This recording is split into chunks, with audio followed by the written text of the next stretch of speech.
اس کے دل میں وہ نفرت جو کہ بہت آہستہ آہستہ پنپ رہی تھی ایک دم جڑیں پکڑ کر تناور درخت بن گئی۔ اس کے سامنے تصویر کے جو رخ آئے تھے وہ بہت بھیانک تھے۔ اس نے ان منفی پہلوؤں کو اپنے دل اور ذہن پر نہ مٹانے کے لیے نقش کر لیا تھا۔ مرینا کی صحت اب قدرے بہتر تھی، مگر اشفا روزانہ ہی اس کے فلیٹ میں آ جاتی، اس کا دل بہلانے کی کوشش کرتی۔ تقریباً 20-25 دن بعد مرینا بھی کام پر جانے لگی تھی۔ ابھی وہ مرینا کی طرف سے پوری طرح مطمئن نہیں ہو پائی تھی کہ اچانک مما کی طبیعت بگڑ گئی۔ مما کی بیماری کے دوران اسے احساس ہوا تھا کہ مما نے اسے اور پاپا کو کس طرح سنبھال رکھا تھا۔ ان کی غیر موجودگی میں پورے گھر کا نظام الٹ پلٹ ہو گیا تھا، کوئی بھی چیز اپنے ٹھکانے پر نہیں تھی۔ مما کی صحت بحال ہوئی تو انہوں نے پاکستان جانے کی رٹ لگا دی۔ پاپا مما کی صحت کی وجہ سے جلدی جلدی کام سمیٹ رہے تھے۔ اشفا نے مما کی ضد کی وجہ سے ایک دم ہی جاب کرنے کا فیصلہ کر لیا۔ اس نے چپکے اپنے تی کوششیں جاری رکھیں۔ 1 ماہ کے اندر اسے ایک اچھی کمپنی سے جاب کی آفر ہوئی تو اس نے جوائن کرنے میں ایک پل کی بھی دیر نہ کی۔ مما کو اگرچہ بہت اعتراض تھا، مگر پاپا نے نہ جانے کیا کہہ کر انہیں مطمئن کر دیا کہ پھر دوبارہ انہوں نے اس کی جاب کے متعلق کوئی بات نہ کی۔ اشفا کی روٹین کافی ٹف تھی۔ صبح صبح آنکھ کھلنے میں اتنی دیر لگ جاتی اور پھر تیاری بھی نامکمل سی ہوتی۔ وہ اتنی آرام طلب تھی اور اب کہاں اسے اتنی محنت کرنی پڑ رہی تھی، صرف اور صرف پاکستان جانے سے بچنے کے لیے۔ یہ جاب کا تکلیف دہ ڈول اسے گلے میں لٹکانا پڑا تھا۔ صبح ہمیشہ وہ دیر سے آفس پہنچتی تھی۔ آج بھی گاڑی نے رستے میں کافی خوار کیا اور جب وہ دفتر پہنچی تو میٹنگ شروع ہو چکی تھی۔ آفس کے اصول کے مطابق میٹنگ روم میں اب اس کا داخلہ ممنوع تھا، لہٰذا وہ متوقع بے عزتی سے بچنے کی خاطر اپنے کیبن میں آ کر بیٹھ گئی۔ میٹنگ تقریباً 3 گھنٹے جاری رہی تھی۔ اس دوران اشفا کا سیر و خون خواہ مخواہ چلتا رہا۔ میٹنگ کے اختتام پر لنچ شروع ہو گیا اور اسی موقع کا فائدہ اٹھا کر باس نے اسے آفس بلا کر بے بھاؤ کی سنائی۔ جب وہ آفس سے نکلی تو منہ سوجا ہوا تھا۔ دل ہی دل میں اس گنجے جاپانی باس کو گالیوں سے نوازتے وہ پارکنگ میں آئی تو گاڑی کو غائب پایا۔ یہ گاڑی کہاں ہے؟ اس نے فکر مندی سے ادھر ادھر دیکھا، پھر اچانک اسے یاد آیا کہ وہ گاڑی کی چابی نکالنا تو جلدی میں بھول گئی تھی، لہٰذا وہ کسی چور چکے یا پھر ایڈونچر کے شوقین مزاج انگریزوں کے ہتے چڑھ گئی ہے۔ پولیس کو بتانے کا فائدہ نہیں تھا، کیونکہ اب تک وہ لوگ گاڑی کے ٹائر وغیرہ اور قیمتی پارٹس اتار کر کسی سنسان سڑک پر چھوڑ کر چلے گئے ہوں گے۔ اشفا نے تھک ہار کر ٹیکسی کو اشارہ کیا اور پھر جلتی بھونتی گھر چلی آئی۔ مما کو گاڑی کا بتا کر شامت بلوانے کا اس کا کوئی ارادہ نہیں تھا، لہٰذا خاموشی میں ہی عافیت جانی۔ دوسرے دن اس نے تیاری کے دوران پاپا کو کہتے سنا، کل 12 بجے کی فلائٹ ہے ہماری، تم اشفا کو بھی بتا دو۔ اشفا کو بتانے کی ضرورت نہیں، میں نے اس کی بھی پیکنگ کر دی ہے، مما نے لاپرواہی سے کہا تو اشفا سلگتے ہوئے ان کے سر پر پہنچ گئی۔ مما، میں پاکستان کیسے جا سکتی ہوں؟ نئی جاب ہے، چھٹی بھی ملنا مشکل ہے، جبکہ ہمیں آپ کی اس نام و نہاد جاب سے کوئی غرض نہیں۔ آپ کی ماما کی صحت ٹھیک نہیں ہے، لہٰذا آپ خواہ مخواہ انہیں ٹینشن نہ دیں۔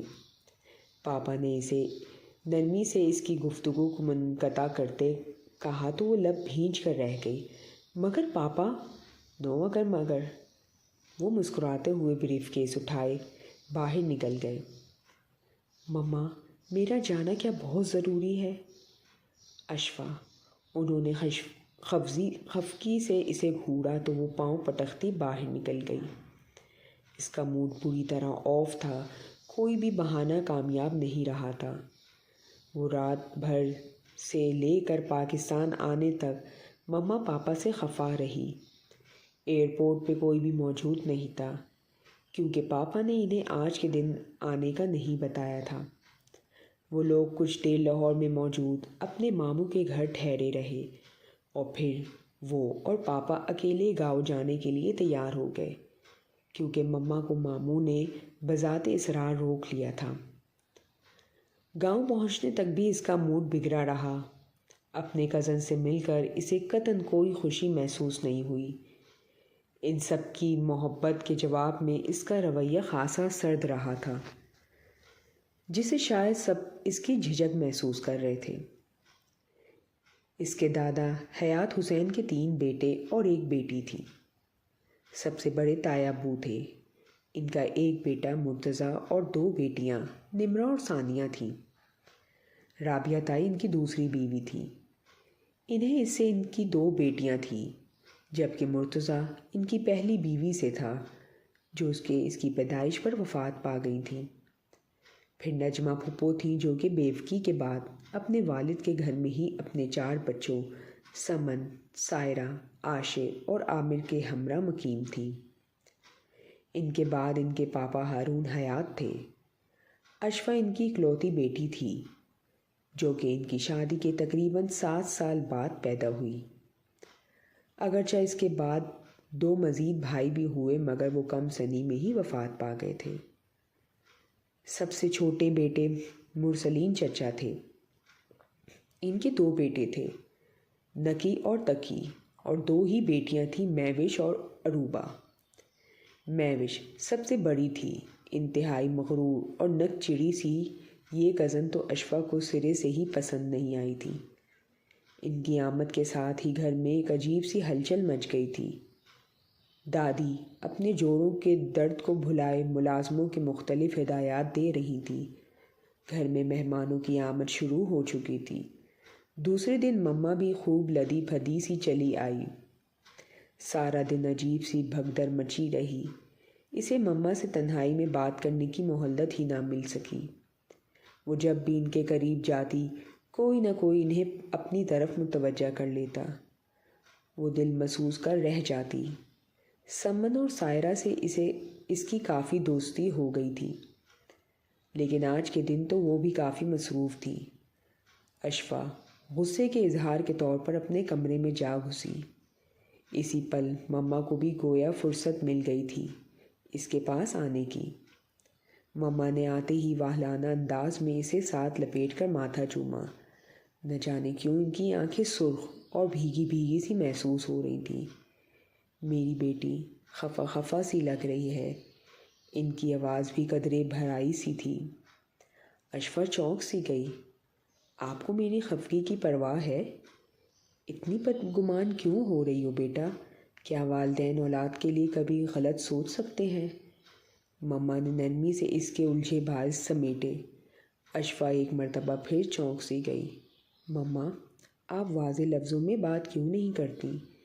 یہ بہم گفتگو میری سمجھ میں نہیں آ رہی۔ وہ مما اور پاپا کے انداز دیکھ کر ٹھٹک گئی تھی۔ اس کی چھٹی حس بھی کچھ انوکھا ہو جانے کا پیغام دے کر اسے الرٹ کر رہی تھی۔ ابھی کچھ دیر بعد تمہارا اور مرتضیٰ کا نکاح ہے۔ کیا؟ اشفا چلا اٹھی تھی۔ آہستہ مما نے نرمی سے اس کا ہاتھ دبایا تو وہ ان کا ہاتھ جھٹک کر بے یقینی کے عالم میں انہیں دیکھتی رہ گئی۔ آپ ایسا نہیں کر سکتی مما، آپ میرے ساتھ ایسا نہیں کر سکتی۔ ابھی کچھ دیر بعد مولوی صاحب تمہاری رضامندی معلوم کرنے کے لیے آنے والے ہیں، اسی لیے تمہیں بتایا ہے۔ خواہ مخواہ شور مت کرو، ہونا وہی ہے جو میں اور تمہارے پاپا چاہیں گے۔ انہوں نے ازلی نرم لہجے میں کہہ کر گفتگو کو سمیٹا تو اشفا حیرت، دکھ، صدمے کی وجہ سے گنگ ہی رہ گئی تھی۔ مما میں آپ کی بیٹی ہوں، کوئی گھائے بھینس نہیں کہ جسے گھونٹنے سے باندھ گئی۔ آپ میری مرضی کے خلاف کچھ نہیں کر سکتی۔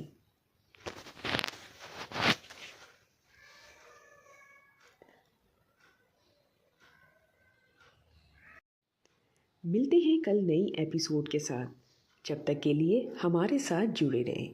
اللہ حافظ۔